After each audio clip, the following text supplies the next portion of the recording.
Y tú cuando le das iniciar, ahí va. Y aquí me tengo que poner yo ahí. ¿No es cierto? Si gustas, si no, pues, No, no.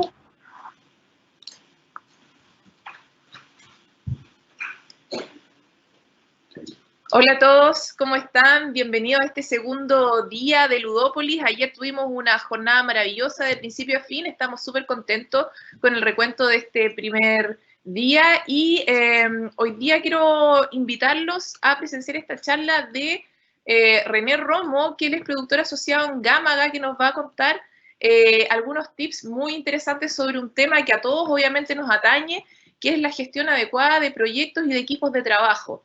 Da lo mismo si es un equipo de desarrollo de videojuegos o algún tema específico. Todos tenemos que administrar nuestros tiempos, administrar nuestros recursos y sobre todo salir airosos de los encargos que nos hacen y de las metas que nos proponemos. Así que yo creo que en esta sesión René nos va a aclarar y va a desmitificar varias de las dudas que podemos tener como trabajadores de cualquier área. Así que esta charla se la agradecemos con todo el corazón porque es uno de nuestros contenidos esenciales, primordiales de esta mañana. Bienvenido, René. ¿Cómo estás? Hola, bueno, primero que todo, muchas gracias por la invitación y muchas gracias también a todos los asistentes. Yo estoy listo ya. Perfecto, entonces yo voy a salir de cámara y les recordamos a nuestros visitantes que pueden dejar sus preguntas en el chat. Yo voy a estar pendiente y vamos a leerlas al final. Después de la presentación vamos a hacer la ronda de preguntas, así que vayan pensando, las van anotando y aquí las vamos a seleccionar con el equipo. Eso, vamos a comenzar entonces. Ok, bueno, primero que todo les comento un poco que esta charla está pensada especialmente para equipos nuevos o personas que están comenzando en esto. Y también quise fijarme sobre todo en errores comunes que yo pude observar, tanto en empresas en las que trabajé antes, como en empresas que fui conociendo durante mi periodo como director del gremio. Para dar un poco como de contexto, me presento un poco más en detalle. Yo trabajé en Invitro Games, no sé si ustedes conocen esa empresa, pero fue una empresa que igual fue bastante conocida, sobre todo desde el 2014 hasta el 2017, más o menos. Con ellos realizamos un juego tanto para PC como para consolas. Ya tiempo después de que yo dejé Invitro, también supe que salió el juego que desarrollamos en conjunto para Nintendo Switch. Trabajé también en Venrot, otra empresa también pequeña, donde realizamos un juego ahí multiplayer de tanques que también ahora está, hasta donde sé, siendo trabajado para ser publicado en Nintendo Switch. Fui director del gremio de VG Chile junto a otros colegas también, por los años 2017 y 2018. De hecho, fue también durante ese periodo donde conocí a la gente de Ludópolis y ahí empezamos a armar algunas cosas en conjunto. Trabajé también en un periodo con Battle Mango, una empresa que fue conformada principalmente por antiguos miembros de DNA. Y actualmente me encuentro trabajando, como bien ya dijeron, como productor asociado en Gámaga. Y acá es donde muchos de los conocimientos que fui adquiriendo en las empresas anteriores o en las actividades que fui desarrollando antes, de alguna manera se consolidaron y fue como el pase para entender que habían problemáticas importantes que muchas veces no nos hacemos cargo. Y un poco de ahí sale esta charla también. Actualmente también me encuentro como profesor de la Universidad SEC, haciendo el ramo de Workshop 2 y 3, que tiene un fuerte enfoque justamente en el área de producción. Entonces, la charla, como les comentaba, está principalmente orientada para nuevos desarrolladores. De todas maneras, hay varias cosas que a algunos desarrolladores que ya llevan más tiempo les pueden ser de bastante utilidad. Y por lo mismo, como es para personas que están recién iniciando, muchos de los conceptos que planteo acá traté de bajarlos desde una perspectiva un poco más amable y no tan técnica, para que de esa manera puedan también digerirlos un poco más y ver la manera de cómo adaptar esto que yo les voy a mostrar a el día a día de cada uno de ustedes en sus proyectos. Vamos a hablar por un lado sobre algunos aspectos esenciales de la organización del proyecto. Insisto, no vamos a entrar en detalles tan técnicos respecto a planificación o cosas así, pero sí me interesa al menos darles algunas herramientas para que ustedes después puedan buscar un poco más. También vamos a hablar de algo muy importante que suele dejarse muy de lado, que es el manejo del equipo. Con bastante frecuencia el foco está simplemente en hacer nuestro proyecto, en llevar a cabo nuestro juego o lo que sea que estemos planificando, pero descuidamos enormemente la gestión del equipo. Y siempre tenemos que considerar que sin equipo no hay proyecto. Y por último, una serie de otros tips que me parece importante incluir. Entonces, ya que les comentaba esto del trabajo en equipo, es súper importante entender de antemano que videojuegos requiere un trabajo en equipo bastante intenso, una comunicación entre el equipo que tiene que ser bastante trabajada también. Si ustedes no tienen esa como mindset de trabajo en equipo y no les dan la importancia que esto requiere, probablemente vayan a tener muchos problemas. De ahí a que quisiese partir por ahí. Entonces, sobre cómo armar un equipo, primero. Es súper importante buscar el equipo que necesitamos, no el que nosotros queremos, sobre todo porque cuando recién empezamos, queremos cubrir muchas áreas y queremos tener un equipo muy grande. El problema de eso es que no siempre es lo que necesitamos. Entonces, antes de buscar nuestro equipo, de decidir cómo lo vamos a conformar, tenemos que analizar nuestro proyecto y entender cuáles son los roles claves que vamos a necesitar. Un ejemplo que les puedo dar de un rol que no se necesitaba, que curiosamente era el mío en ese entonces, y que tiene que ver mucho con esto de armar el equipo que uno necesita, no el que quiere. Les cuento que yo, de hecho, estuve varios años como compositor de algunas empresas, pero contratado a medio tiempo. Y ahora yo lo miro en perspectiva y es como, ¿realmente era necesario tener un compositor medio tiempo? Yo lo agradezco un montón, por supuesto, es lo que me tiene acá. Pero la verdad es que no era lo que la empresa en ese entonces necesitaba. No necesitaban un compositor el año completo trabajando en el proyecto si es que tienen el proyecto correctamente organizado. Por otro lado, hay que siempre hacerse esta pregunta. ¿Es el equipo que tengo capaz de hacer esto? Y este es un error tremendamente frecuente. Yo creo que lo he visto no solo en empresas pequeñas ni en equipos que comienzan, sino que lo he visto también muchas veces en empresas más consolidadas. ¿Y a qué voy con esto? No me refiero a cuestionar la calidad de nuestro equipo, sino a contrastar la pericia que ellos tienen, la experiencia, los conocimientos, con el trabajo que hay que hacer. ¿Por qué es importante hacerse esta pregunta? Porque si la respuesta a ¿es el equipo que tengo capaz de hacer esto? Es no. Tengo que ver de qué manera sopesar esas carencias. Si es que a lo mejor busco algún externo, si es que me falta a lo mejor un rol más en el equipo por conseguir, ver alguna solución para esta situación. De la mano con lo anterior, y una vez que ya empezamos a armar el equipo, otro problema bastante habitual que veo es que los roles no están bien definidos. Y esto pasa especialmente en empresas pequeñas, porque cuando las empresas son más chicas, todas las manos sirven. Entonces, de alguna manera, todos queremos contribuir para poder llevar este proyecto a cabo, y ahí los roles empiezan a desdibujarse un poco.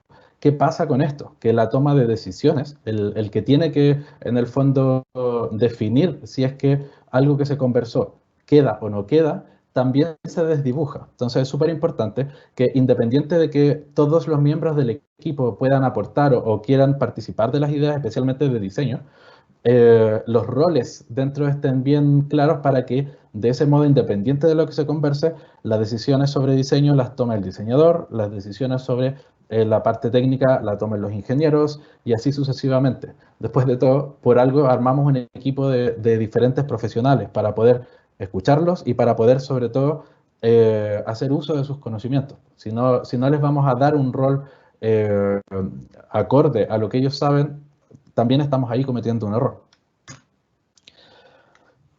Y también esto, que es otro asunto que he visto mucho, sobre todo en CEOs al principio, construir un equipo más allá de la habilidad técnica. Muchas veces el foco está en qué tan buena es la persona haciendo su trabajo o qué tan seco es, por ejemplo, sobre todo en la parte técnica. Suele pasar mucho con los ingenieros, pero la verdad es que es muy importante ver más allá del conocimiento de la persona y también tomar en consideración la personalidad de la misma, la manera de expresarse que tiene, si es que, por ejemplo, fuese alguien que genera mucho roce o no. Todas esas cosas son súper importantes porque de alguna manera ayudan a construir el ambiente que va a tener el equipo.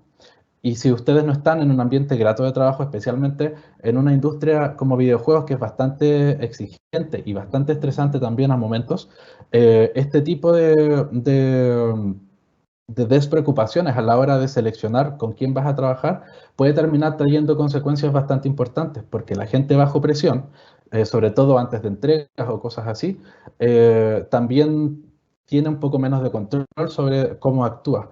El problema principal con esto es que puede ocurrir, y esto también lo he visto, no con tanta frecuencia, pero lo he visto en más de una oportunidad, que en los momentos críticos, dado la personalidad conflictiva de algunos de los miembros del equipo, en vez de estar enfocados en resolver los problemas que hay a la hora de entregar, están más enfocados en encontrar y ensalzar aún más los problemas, generando conflicto, quitando el foco en la resolución de lo que hay que hacer y muchas veces incluso dejando al equipo tirado. Eso, insisto, no lo he visto con tanta frecuencia, pero sí es algo que he visto más de una vez.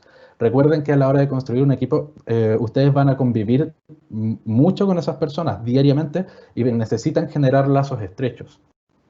Así que a la hora de construir un equipo, por favor, más allá de la habilidad técnica, siempre. Otro asunto que he visto bastante, que va muy ligado con lo anterior, es que una vez que ya tienes tu equipo armado y piensas, ok, estos chicos son profesionales, ellos saben lo que hacen, por lo tanto no es necesario que yo esté tan encima, no es necesario que yo les organice el trabajo, porque ellos saben. Ese es un error garrafal. Siempre, siempre, siempre tenemos que poner énfasis en cómo vamos a organizar al equipo.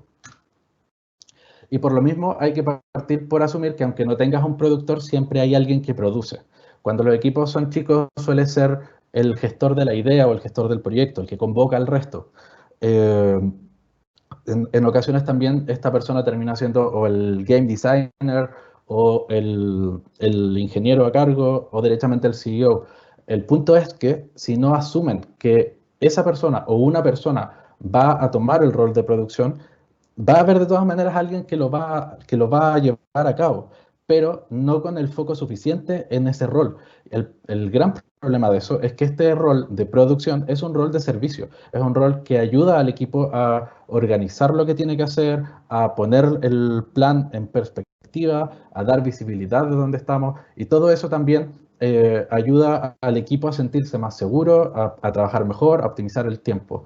Por lo tanto, mi primer consejo a la hora de organizar el equipo es asuman que aunque no tengan un productor, siempre hay alguien que igual hace esa pega.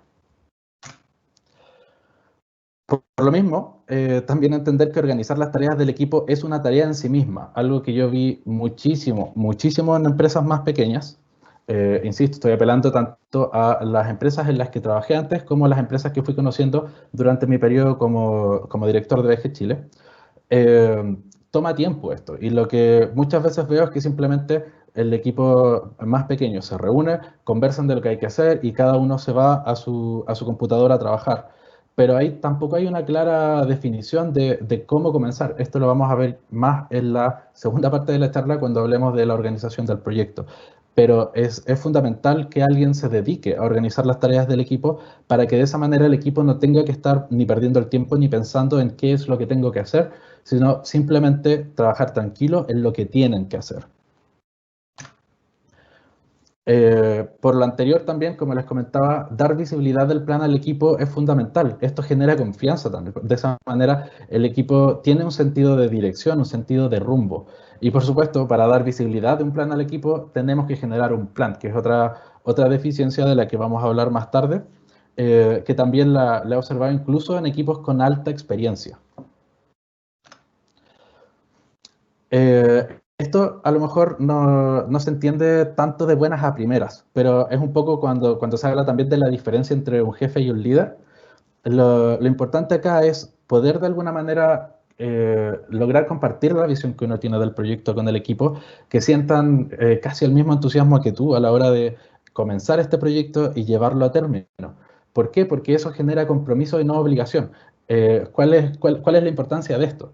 Si tú trabajas en algo y te sientes obligado, por supuesto que tu disposición a hacer ese trabajo va a ser menor. Y por lo mismo también, la calidad de tu trabajo es altamente probable que sea un poco menor también, que si es que tú trabajas desde el compromiso. Aquí quienes me conocen saben bastante bien que yo, independiente de lo que haga, independiente de si me pagan o no, o cuánto me pagan, yo siempre trabajo por el compromiso, trabajo porque creo en las ideas que estoy apoyando. Y eso me empuja también a siempre hacerlo lo mejor posible, porque estoy comprometido, no estoy obligado. Eso es lo que tenemos que tratar de generar en nuestro equipo también, que sientan ese mismo compromiso para que no vean el trabajo como una obligación, sino como algo que nos va a ayudar a llegar a donde queremos llegar. Y de la mano con la organización de tareas, es súper importante también crear pipelines, protocolos, rutinas, crear una estructura para ayudar al equipo a organizarse. Con pipelines me refiero, por ejemplo, que es típico, cómo va a funcionar la integración de arte en nuestros proyectos. De hecho, solo como comentario, hace un par de semanas estaba leyendo un libro de producción que uno de los primeros capítulos hablaba de la importancia de crear el pipeline de arte lo antes posible. Los protocolos, por ejemplo, para ingeniería los protocolos son muy importantes, para las entregas los protocolos son muy importantes, para hacer un lanzamiento generar un protocolo es muy importante, porque son muchas las cosas que pueden salir mal. Entonces, lo mejor que pueden hacer ahí, cuando tienen una tarea o tienen una meta compleja, subdivídala en diferentes pasos, creen un checklist, creen lo que necesitan para tener un protocolo al cual ceñirse y poder de esa manera reducir el margen de error lo máximo posible. Respecto a las rutinas, a qué hora nos conectamos para nuestra reunión diaria, en qué momento nos vamos a almorzar, en qué horas terminamos la jornada, independiente de si estamos o no en teletrabajo o cuánta flexibilidad tenemos, siempre es importante generar una rutina. La rutina genera hábito y el hábito también genera cierta confianza, genera una sensación de tranquilidad porque sabemos lo que viene. Las rutinas por lo mismo también nos ayudan a aumentar en ese sentido nuestra productividad y la productividad del equipo. Ejemplo, si yo digo todos los días me voy a levantar a las 7:30 para leer media hora y transformo eso en una rutina, la cantidad de aprendizaje que voy a tener sostenida en el tiempo va a ser bastante versus que si simplemente lo hago habitualmente. Traslademos ese mismo pensamiento a la coordinación, por ejemplo. Si un día tenemos un daily a las 10 de la mañana, otro día tenemos un daily al mediodía, otro día tenemos un daily a las 9, no hay una rutina, no hay una estructura y por lo tanto la coordinación también se ve afectada. ¿Por qué? Porque si tú, por ejemplo, determinas con tu equipo que siempre van a tener una reunión al inicio del día, en esa reunión tú ya también organizas lo que va a hacer el resto del día para el equipo. De esa manera pueden aprovechar de manera más efectiva el resto del día. Y de la mano con esto, el crear una estructura es un poco este mismo pensamiento, pero aplicado también un poco más en macro, pensando en, ok, ¿cómo va a funcionar nuestra semana? ¿Cómo vamos a organizar nuestro trabajo en un tiempo mayor? ¿De qué manera vamos a organizar las entregas? ¿O cada cuánto vamos a tener reuniones de retrospectiva para analizar cómo hemos ido llevando el proceso? Vayan, en la medida que vayan conociendo mejor a su equipo, vayan pensando también en qué otros elementos es importante ir agregando a esta estructura. Bueno, este meme es muy decidor. No sé a cuántos de ustedes les ha pasado. Sé que a quienes nos ha pasado esto es realmente una tragedia. Pero este meme nos evidencia algo fundamental también a la hora de trabajar en el equipo, que es la importancia de una comunicación efectiva. ¿A qué me refiero con esto?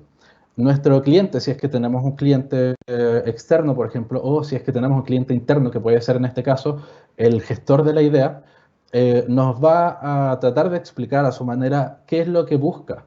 Y esto aplica a las diferentes áreas. Recordemos nuevamente que videojuegos es una disciplina, perdón, una industria multidisciplinar.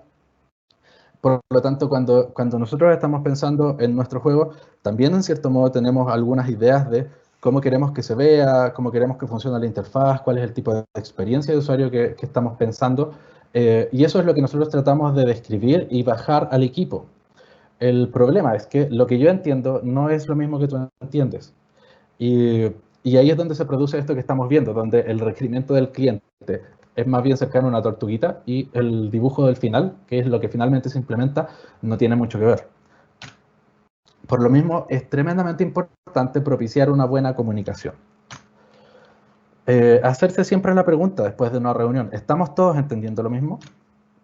Algunas herramientas que yo les podría recomendar para gestionar las comunicaciones son Slack, HipChat, Discord. Es importante que en gran medida estas comunicaciones queden por escrito. Nunca confíen en su memoria. De hecho, lo iba a poner, después pensé que no era necesario, pero un error habitual también es ese, justamente decir, chuta, ya, filo, ¿para qué voy a anotar esto? Me voy a acordar. HipChat, Slack, Discord, como son medios que mantienen el texto ahí, favorecen también que tú puedas revisitar la información y ver si efectivamente entendiste lo que había que entender o estás haciendo lo que se acordó. Esto también aplica para los correos, por lo demás. Cuando se hagan requerimientos, también es súper importante ser claros y asegurarnos de establecer un cuándo en estos requerimientos. Este es un problema que yo también he observado muchas veces, pero que además genera mucho conflicto, que es el clásico cuando alguien te dice, oye, ¿puedes hacer esto? Y tú le dices, sí, claro, ok. Pasa el tiempo y después te dicen, normalmente muy molesto, oye, ¿no has hecho esto que te pedí?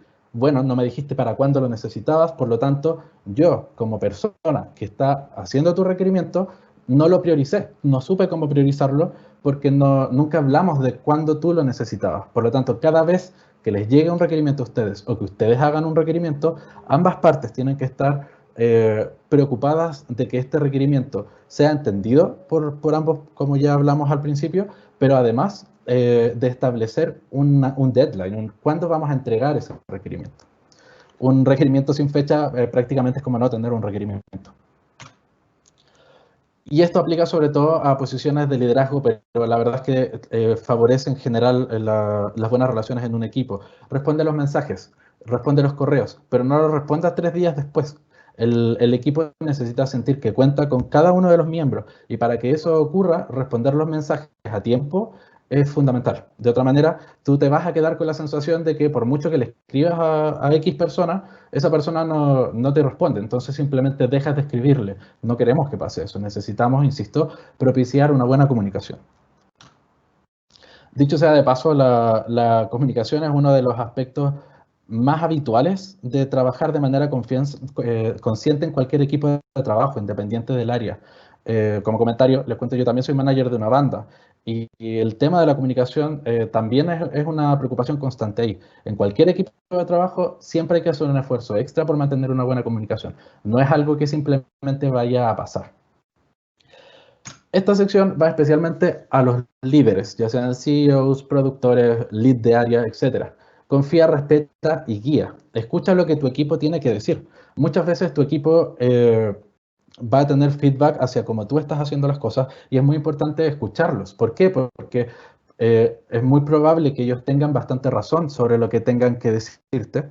Y por otro lado, aunque no lo fuera, si ellos tienen la necesidad de darte ese feedback es porque así lo están sintiendo y necesitamos generar confianza, el primer punto, confía, y para que eso ocurra necesitamos también que la otra persona se sienta suficientemente tranquila de poder decirte lo que cree que tú estás haciendo mal.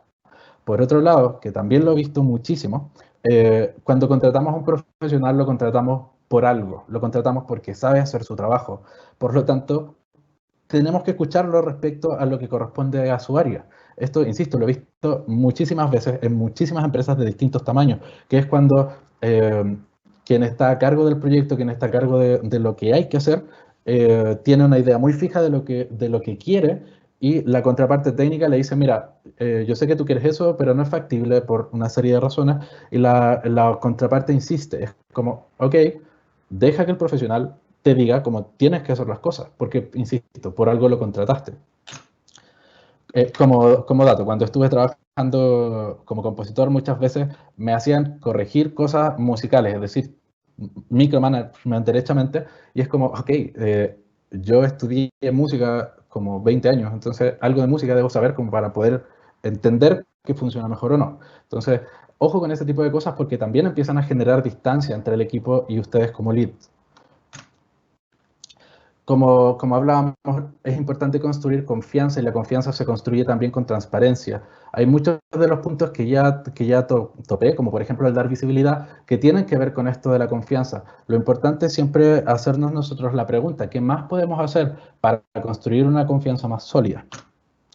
Y algo que nos ayuda mucho en ese sentido es conversar con nuestro equipo periódicamente. Y no me refiero a juntarnos todos en grupo y conversar para la chocota, sino derechamente reunirnos uno a uno con ellos cada cierto tiempo, cada una semana, cada 2 semanas, pero uno a uno para escuchar qué es lo que tienen que decir. Y no solo respecto del trabajo, sino que también te cuenten sobre su vida, sobre sus problemas. Si la gente con la que tú trabajas no confía en ti para contarte, por ejemplo, que tiene un problema grave en casa, entonces algo muy mal estás haciendo, porque lo que necesita esa persona es que tú le comprendas y le apoyes, y de esa manera también, volviendo a los puntos anteriores, generas mayor compromiso. De la mano con la anterior, comparte la información sobre el proyecto con ellos. Esto es algo que yo viví, de hecho, como en carne propia muchas veces, que es cuando el proyecto tenía problemas o cuando no había un deadline claro o no había una fecha de término establecida. Eso genera mucha incertidumbre. Entonces, lo mejor que podemos hacer es mantener a nuestro equipo informado también sobre cómo estamos manejando el proyecto. De nuevo, si los trajimos a trabajar con nosotros, debiésemos partir de la base de que los trajimos también para confiar en ellos. Y si no vamos a confiar en ellos y no le vamos a compartir la información sobre cómo vamos llevando el proyecto, ¿cuál es el sentido de trabajar con ellos en primer lugar? Evita el micromanagement, que es un poco lo que les mencionaba adelante. Yo entiendo que muchas veces cuando uno está a cargo de un equipo de personas, la presión, el estrés, nos empuja a eso, nos empuja a estar encima, viendo cómo el otro avanza, haciendo preguntas sobre cómo va a ir la pega, está ahí a tiempo o no, está ahí atrasado, ¿por qué está ahí atrasado? ¿Te está ahí reponiendo? No hagan eso. De nuevo, contratamos ciertas personas en el equipo porque confiamos en la calidad del trabajo que pueden hacer. Si no, entonces tomamos una mala decisión mucho antes, que no es culpa de esa persona tampoco. Evitemos el micromanagement porque eso genera roces, genera desconfianza en ambas partes. Desde el lado de la persona que trabaja contigo, va a sentir que tú no confías en lo que él está haciendo, va a sentir que tú crees que no es capaz de hacer lo que tiene que hacer en el tiempo que tiene que hacer. Simplemente, yo sé que es muy difícil, pero simplemente lo mejor es cerrar los ojos y confiar en que la persona está haciendo lo que acordaron. Esto es súper importante, súper importante. De hecho, tengo un montón de anécdotas al respecto. Sean un ejemplo. Sobre todo si están liderando un equipo, ustedes tienen que ser el ejemplo para todos.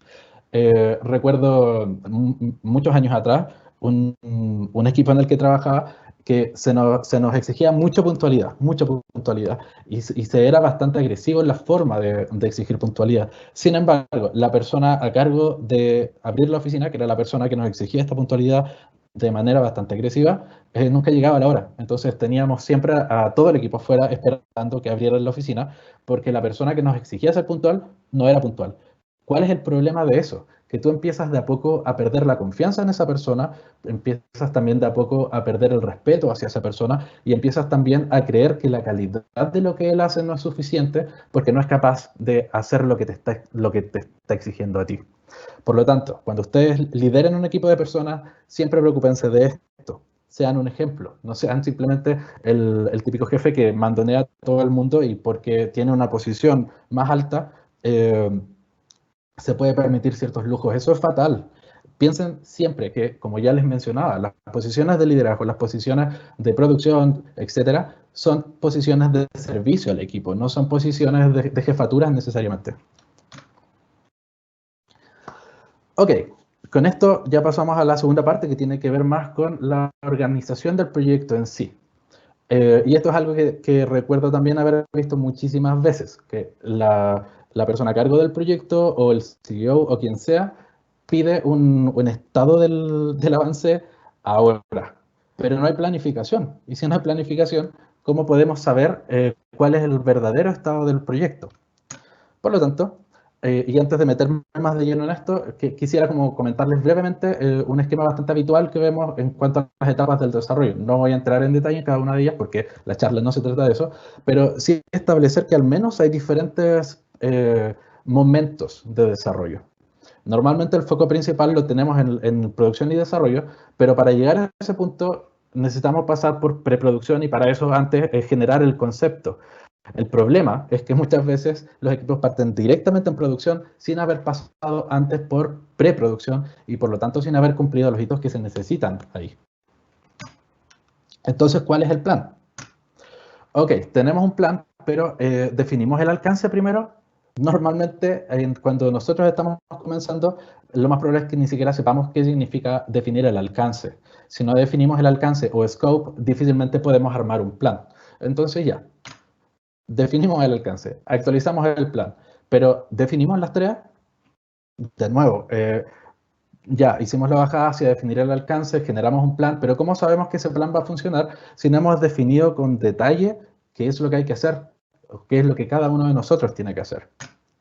Ok, definimos las tareas y actualizamos el plan, pero ¿a qué apuntan esas tareas? Esto también es algo que vi muchísimas veces, sobre todo en equipos nuevos, que es una visión como mucho más horizontal del trabajo. Es decir, por ejemplo, primero hagamos todo el UI, primero hagamos todo el código, primero hagamos, etc. No es la mejor alternativa pensar en las tareas por separado o pensar en todo lo que hay que hacer por área. ¿Por qué? Porque en videojuegos estamos trabajando en equipo, en un conjunto, y necesitamos llevar ciertos hitos a cabo como equipo en conjunto. Me explico. Pensemos en metas. Siempre pensar en metas y más metas. Metas pequeñas, metas medianas y metas más grandes. Y las metas más grandes, a su vez, van a contener estas metas medianas y metas pequeñas. Piensa en lo que quieres construir. Piensa en si vas a hacer un feature que requiere ese feature, cuántos features va a tener este juego que tú quieres hacer. Piensa y visualiza, realmente imagínate cómo quieres que sea tu juego. Habiendo hecho eso, identifica los features más importantes. Y esto no solo pasa por un sesgo personal de qué es lo que a mí me gusta. Haz un análisis competitivo. Ve qué otros proyectos se parecen al tuyo, qué otros competidores tienen y trata de ver cuáles son los features típicos de esos juegos. Dicho sea de paso, otro error bastante habitual que he visto en empresas que están recién partiendo es el miedo a sentir que copian. Y acá les puedo dar un ejemplo bastante sencillo. Imagínense que el inventor del auto hubiese pensado, no le voy a poner ruedas porque eso sería copiar al carruaje. Ya existe la rueda, utilízala. Y esto aplica también a otros juegos que ya resolvieron problemas que tú estás teniendo o que tú tuviste. Entonces, cuando identifiquen los features más importantes para su juego, también háganlo comparando con cuáles son sus competidores. Luego, evalúa estos features, pero con el equipo.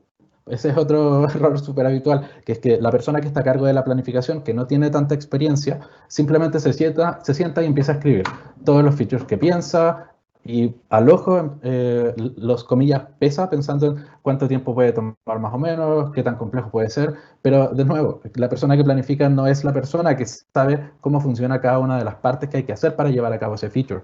Entonces, cuando hagan esta evaluación de los features, de la complejidad de estos features y de las necesidades de cada feature, háganlo con el equipo, no lo hagan ustedes solos. Y luego de haber hecho eso, creen un roadmap. Eso les va a ayudar a entender dónde están. Luego, documenta esos features. También he visto muchas veces, yo diría que la verdad es como lo más habitual que he visto, me atrevería a decir que Gamaga es el primer lugar donde estoy, donde las cosas se documentan. En que pasa mucho que simplemente conversan sobre cómo quieren que sean las cosas, pero al no estar documentados, volvemos al punto que presentaba antes, donde cada uno entiende una cosa distinta sobre cómo funciona ese feature. En la medida que nosotros documentamos estos features, podemos remitirnos a un documento escrito que nos señala qué es lo que tenemos que hacer y cómo, no dejando a nuestra imaginación el cómo debiese ser. Y de todas maneras, cuando se documentan estos features, no significa que no vamos a tener parte en ello. El equipo también puede hacer comentarios, puede hacer revisiones de esos documentos, para de esa manera tener una guía clara para todos. Ahora, piensa en las tareas y recursos necesarios para esos features, y ahí es donde lo conecto con el slide anterior. Ok, definimos las tareas, pero ¿en función de qué? Lo importante acá es pensar en esas tareas y recursos siempre en función de los features que tenemos que hacer. Como les decía, he visto varias veces que se piensa en el juego de manera mucho más horizontal, tratando de desglosar las tareas, pero del juego completo. Y la verdad es que cuando estamos partiendo ni siquiera tenemos idea de cómo va a ser el juego completo. Sin embargo, si lo desglosamos así por features, es decir, por trozos más pequeños, sí podemos entender cuáles son las necesidades de esos features. Y de esa manera podemos apuntar a algo que es conocido como feature complete, que es decir, ok, programamos el feature, agregamos el arte, agregamos el UI, agregamos todo lo necesario para decir este feature está completo y funciona. Y se entiende como feature complete una vez que juntamos todas las partes y vemos que eso efectivamente está andando como corresponde. Ahora sí, después de todo esto, arma tu plan. Y por favor considera las dependencias, porque muchas veces, y esto también me pasó varias veces, y es lo que también suele conducir al famoso crunch time. Se arma esta planificación, pero no se consideran las dependencias entre áreas. No se considera, por ejemplo, que antes, por decir algo, antes de implementar el UI se necesita una base de código o viceversa, o que antes de poder configurar el feature, ingeniería tiene que haberlo ya implementado. Todo este tipo de dependencias entre tareas van a aumentar el largo de duración de nuestras tareas. Y si nosotros pensábamos que a lo mejor algo duraba 2 semanas, tal vez considerando las dependencias dura 3 o dura 4. Solo como anécdota, hace exactamente un mes, me enfrenté a una planificación bastante compleja. Y en esa planificación, si tú simplemente analizabas los tiempos de cada tarea, esto apuntaba a tener una duración aproximada de 2 semanas y media. Una vez que consideramos todas las dependencias, esto terminó durando un mes y una semana. ¿Se fijan que hay harta diferencia? Ahora, ¿por qué es importante hacer esto? Como bien decía el gatito al principio, Project Status Right Meow. Esto nos da visibilidad a nosotros, nos da visibilidad al equipo y si es que estamos trabajando con un publisher o con un cliente, también le permite al cliente tener visibilidad sobre en qué etapa del proyecto está. Al haber armado un plan también podemos saber si estamos a tiempo o no, o si estamos retrasados. Muchas veces me tocó trabajar en lugares donde simplemente se trabajaba al día a día, avanzando como se pudiera para llegar a una meta puesta de manera bastante caprichosa. Y lo que siempre pasó en esos casos, en las distintas empresas en las que trabajé donde ocurría aquello, es que finalmente nos quedábamos sin recursos. ¿Por qué? Porque al no haber una planificación, tampoco podemos saber cuántos recursos necesitamos y menos aún por cuánto tiempo. Y por último, QA y pulido. QA es parte del plan. Asegúrense de considerar tiempo para ello. Esto también lo he visto muchísimo, que es como, ok, vamos a terminar de desarrollar y el juego está listo para ser lanzado. Mentira, QA toma tiempo y toma mucho tiempo. Por eso, cuando trabajen en un videojuego, asegúrense de dejar un tiempo considerable para pulido y bug fixing. No, un fin de semana de bug fixing no es suficiente. Y eso es algo que he escuchado muchas veces también por ejemplo, de ingeniería. Es como, no, si, mira, el fin de semana lo hago.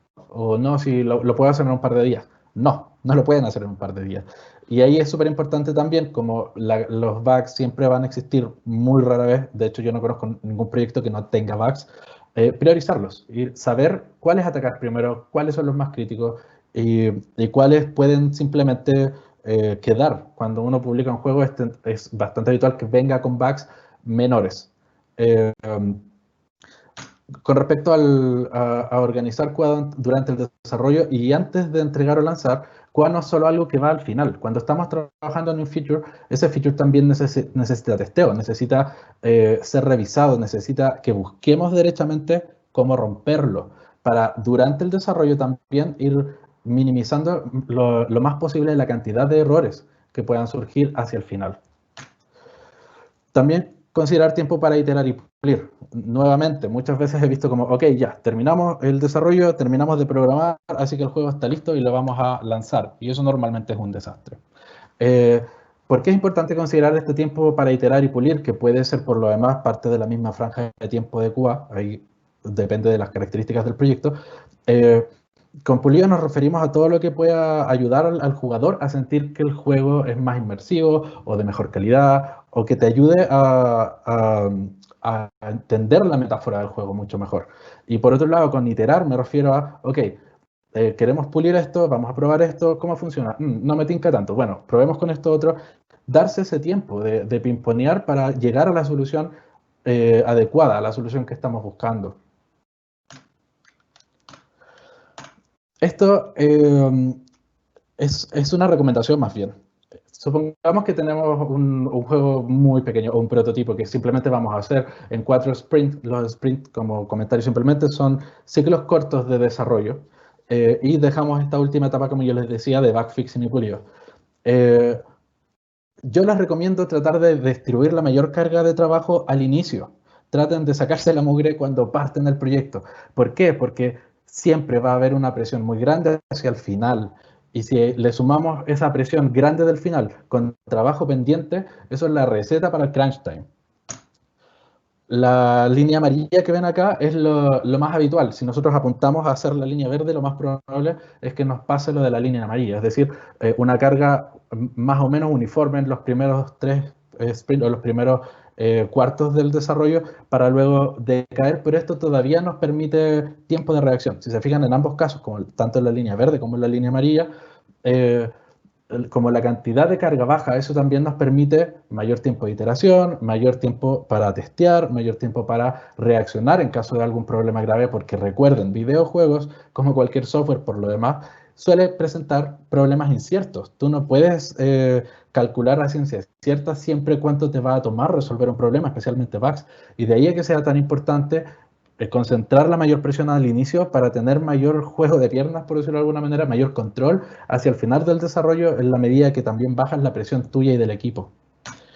Esto es lo que tenemos que evitar y que suele ser lo que probablemente les vaya a pasar cuando comiencen, cuando todavía no sepan bien cómo administrar su tiempo y el de sus equipos. Que simplemente una gran acumulación hacia el final, que es lo que genera finalmente, como les decía, el temido crunch time.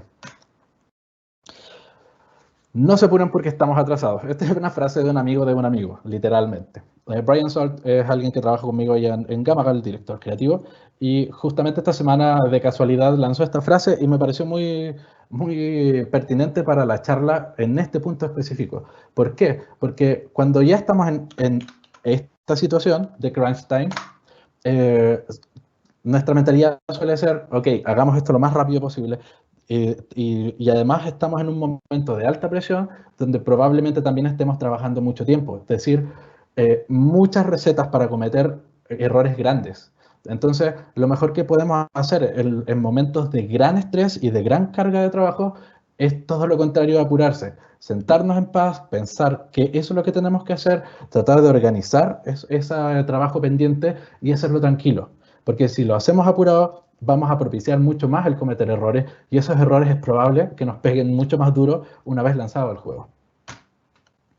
Algunos otros comentarios. No comprometerse con cosas que no puedan cumplir. Esto va tanto para la gente del equipo como para un cliente. Si no tienen un plan, no saben cuándo van a terminar. Por lo tanto, no pueden prometerle al equipo que el juego va a estar lanzado en tal fecha o no pueden prometerle al publisher que el juego va a estar listo en tal fecha.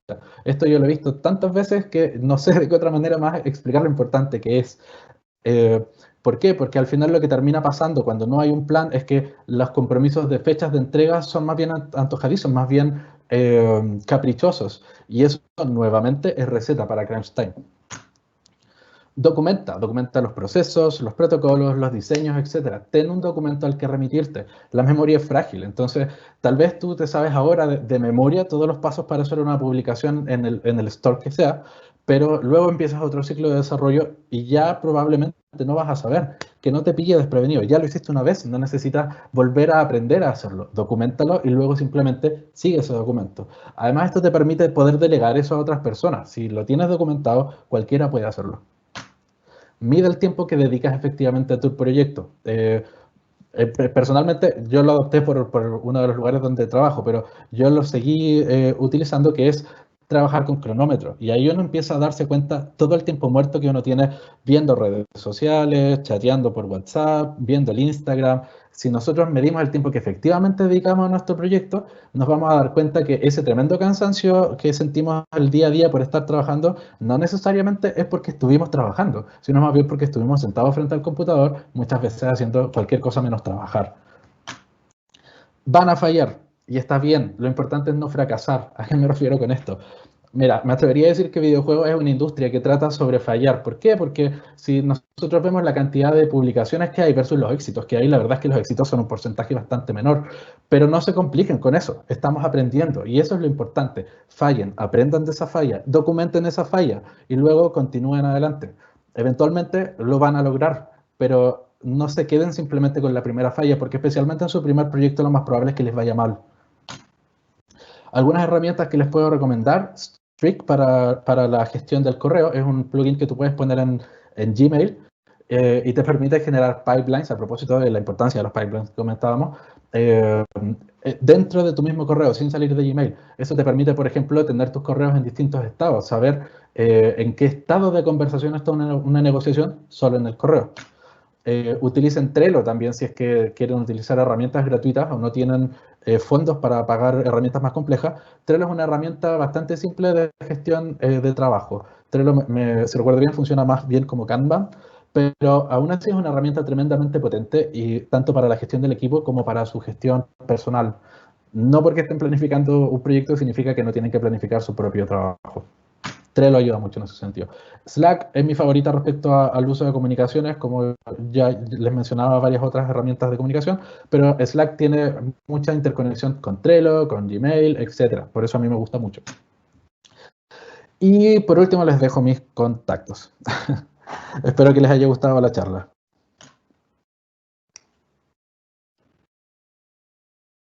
Muchas gracias, René, por esa tremenda charla. Yo creo que nos fuimos ya, bueno, con muchas dudas aclaradas, pero también con ganas de hacer las cosas bien. Sirvió también para el autoexamen y evaluarse de qué forma estamos haciendo las cosas. Así que te agradezco mucho por eso.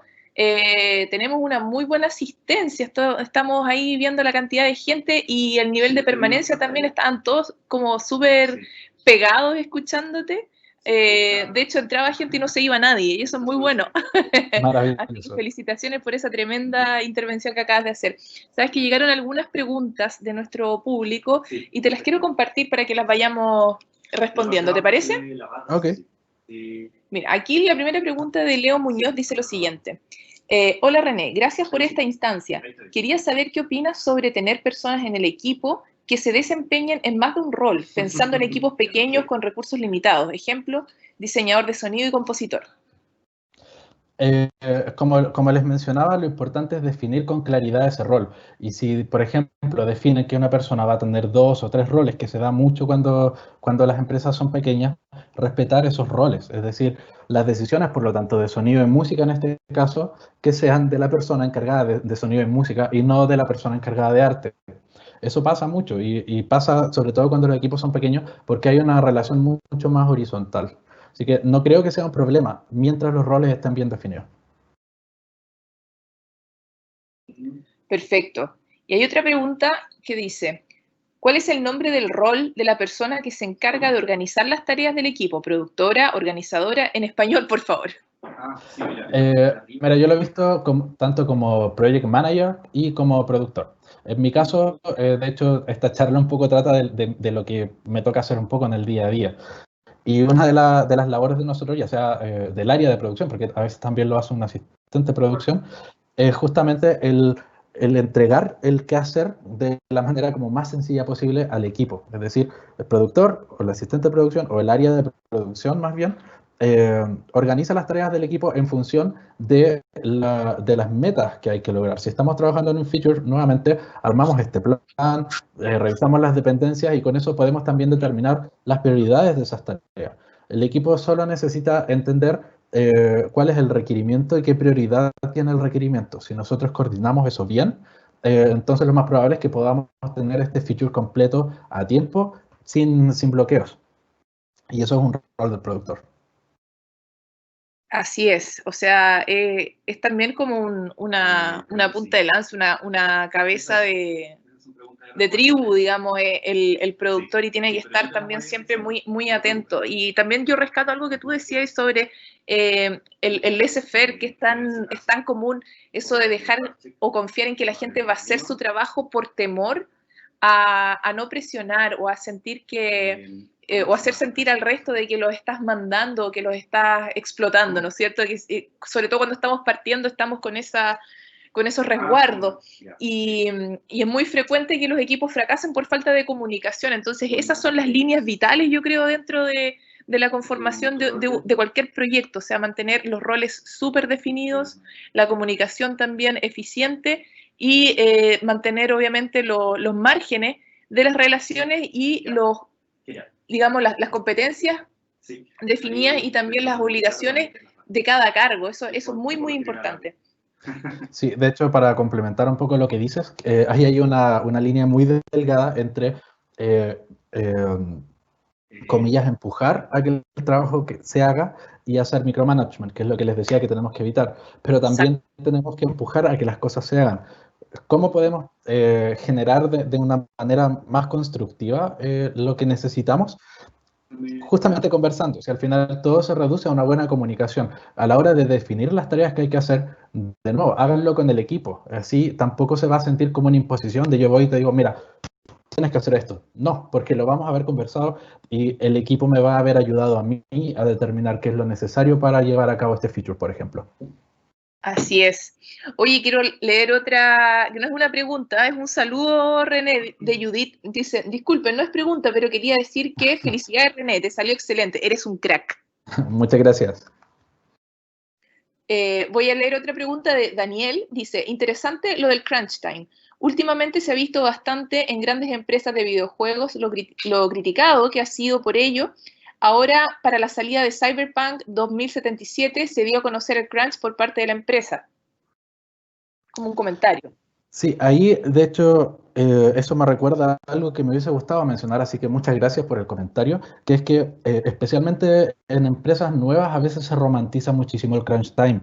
Y la verdad es que no hay nada de que sentirse orgulloso cuando uno cae en crunch time. Casi que se ve como una especie como de herida de guerra, de, oh, yo sobreviví a este crunch time, y no. No, la verdad es que el desgaste que genera es muy grande, el consumo de recursos que genera es grande, el riesgo que genera es grande y la calidad del producto siempre se ve mellada por eso. Entonces, nuestra planificación es nuestra mejor herramienta para evitar el crunch time. No lo romanticemos, por favor. René, yo quiero hacer una pregunta personal sobre las plataformas para administrar trabajo, sobre todo para administrar equipos remotos. Yo llevo harto tiempo, antes de la pandemia, ya trabajando de manera remota y pasé por todas, yo creo. Y tuve buenas experiencias y malas experiencias. Me acuerdo un poco así como pesadillesco mi intervención con Basecamp, por ejemplo, cuando me llegaban al mail todos los to-dos que había pendientes, no solamente míos, sino que era cusete de todo el equipo. Y eso generaba también un súper mal clima de repente de que, oye, pero Juanito no ha hecho la cuestión y no sé qué, y mire, tú me estás presionando por esto, pero este lleva 2 semanas vencido, y tenía ahí acceso como a toda esa información sin ser administrador siquiera. Entonces, quería como que conversáramos brevemente sobre tu experiencia con, no sé, Slack, Trello, Basecamp. Igual yo sé que recomendaste y para nosotros incluso como equipo Ludópolis, Discord ha sido una herramienta súper útil como para tener un canal de coordinación paralelo a toda la producción de las charlas por Teams. Pero quería conocer como tu visión y en el fondo para que repasáramos sobre las herramientas a modo de tip para la gente que nos está escuchando. Ahí lo primero es entender que no existe como la herramienta maestra, sino más bien hay herramientas que se ajustan mejor o peor a distintos tipos de equipo y a distintas maneras de trabajar en equipo. Por ejemplo, lo que yo hago en mi día a día no lo podría hacer en Trello. Sin embargo, otros proyectos que llevo que tienen una mayor flexibilidad, sí, Trello me es suficiente. Entonces, antes de seleccionar la herramienta hay que pensar en cuál es la necesidad que vamos a cubrir con esa herramienta. Por eso que trataba como de mostrarles varias. Personalmente, a mí la que más me gusta para gestionar las comunicaciones es Slack, por lo que les mencionaba, que tú lo puedes interconectar con Jenkins, por ejemplo, para los ingenieros, que así te va avisando cuando hay un pull request o te va avisando cuando se hace algún commit. Puedes conectarla también con Trello, puedes conectarla con Google Calendar. Entonces, cuando tú estás en una reunión, en Slack aparece un monito de un calendario que le avisa al resto que tú estás en una reunión. Entonces, todo ese tipo de prestaciones yo siento que favorecen también la comunicación, pero no de una manera directa desde la persona, sino que la herramienta misma favorece una buena comunicación. Por eso me gusta Slack para comunicación. Pero para la gestión de tareas, insisto, ahí uno tiene que ver cuál es la necesidad que va a cubrir. A mí para desarrollar, la que más me ha acomodado hasta ahora es Handsoft. Handsoft sí es de pago, hasta donde tengo entendido. Eh, o al menos esa es la versión que nosotros usamos. Así que si quieren pueden buscarlo en Salesforce, porque nos ayuda mucho a administrar el trabajo del equipo y a planificar en la misma parte. Es decir, tú generas tu planificación como productor en Handsoft y eso se transforma en lista de tareas para el resto del equipo. Es súper cómodo en ese sentido. Y como se queda en Handsoft, evita eso que te pasaba a ti, Romy, del el chilión de emails de todo el equipo, donde todos tienen visibilidad de quién está atrasado y por qué, que genera mucho roce también. Y además genera cierto sentimiento de estar abrumado por tanta cosa. Yo trato sobre todo de los espacios como correos y especialmente WhatsApp o el teléfono, limitarlos. Yo de hecho trato de no usar WhatsApp para nada del trabajo. Es más, hay varios, me sumo, que dicen derechamente que lo peor que tú puedes hacer para gestionar un equipo es crear un grupo de WhatsApp.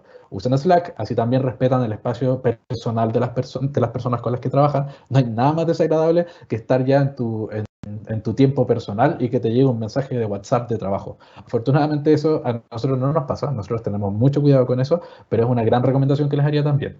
Y por último, si es que la herramienta que ustedes no necesitan, o sea, que ustedes necesitan no existe, siempre pueden crearla con Google Spreadsheet. Eso es algo que nosotros hacemos mucho, crear bases de datos, por ejemplo, o listas de tickets o protocolos, qué sé yo, en Spreadsheet. Spreadsheet es una herramienta de Google bastante completa que también nos va a permitir generar lo que no exista. Perfecto. Sabes que mira, ya nos quedan 2 preguntas y tenemos 2 minutos, así que si la podemos hacer súper flash para que después a la gente que está en esta charla se vaya inmediatamente a la de Margarita Pino, porque yo creo que están súper conectadas en cuanto a temática. Ahí les voy a contar. Pregunta 1. ¿Algún libro, página web o lugar donde conseguir buena información sobre la labor de producción de videojuegos? Sí, de hecho les dejé mi contacto ahí porque sabía que más de algunos se iban a interesar, por eso les recomiendo mejor que me manden un correo y yo no tengo ningún problema en mandarles todo el material que tengo disponible. Maravilloso. Muchas gracias por esa generosidad, René. Y Miranda pregunta, hola, muy buenas tardes. Muy buenas, René. Las tardes las inventé yo. Muchas gracias por la charla. Quería consultar cómo recomendarías la organización de un proyecto realizado por estudios pequeños, como de 1 o 2 personas, por ejemplo. Chuta. Poco recurso humano. ¿Cómo lo sería? Sí, siempre igual tenemos que hacernos esta pregunta de cómo desglosar nuestro juego en diferentes features y esos features a su vez en componentes más pequeños. Al final, esto siempre es algo que va de lo más general, que es nuestro juego, a lo más específico, que son las tareas individuales. Y una vez habiendo hecho ese trabajo, tú ya tienes la claridad, el alcance total de lo que hay que hacer. Entonces, aunque sean 2 personas, te permite poder ir asignando esas tareas entre esas 2 personas o poder también analizar cuáles de esas tareas tú puedes externalizar. Pero para poder saber qué tareas tienes que externalizar, primero tienes que saber qué es lo que se tiene que hacer. Así que para gestionar cualquier cosa independiente del tamaño del equipo, primero definamos bien el alcance o scope y las tareas que la componen. Ya. Muchas gracias, René. Disculpa que ya estamos con la otra charla encima y yo quiero agradecerte por esta tremenda intervención, súper útil, el contenido maravilloso. Yo le cuento a la gente también que esta charla va a quedar disponible en nuestra página web. Así que ahora los invito a todos a la charla de Margarita Pino, Project Manager de Spoonman Games, y su charla es Comunidades y su importancia en el medio. Imagínense, ya hablamos de organizar proyectos y administrar equipos de trabajo y ahora vamos a hablar de comunidades y su importancia en el medio. Así que no se la pueden perder. Váyanse todos inmediatamente a la charla de Margarita Pino. René, muchísimas gracias de nuevo y seguimos en contacto. Un abrazo. Gracias a ustedes. Hasta luego. Chao, chao. Chao. Bueno, menos mal que la pudieron dar.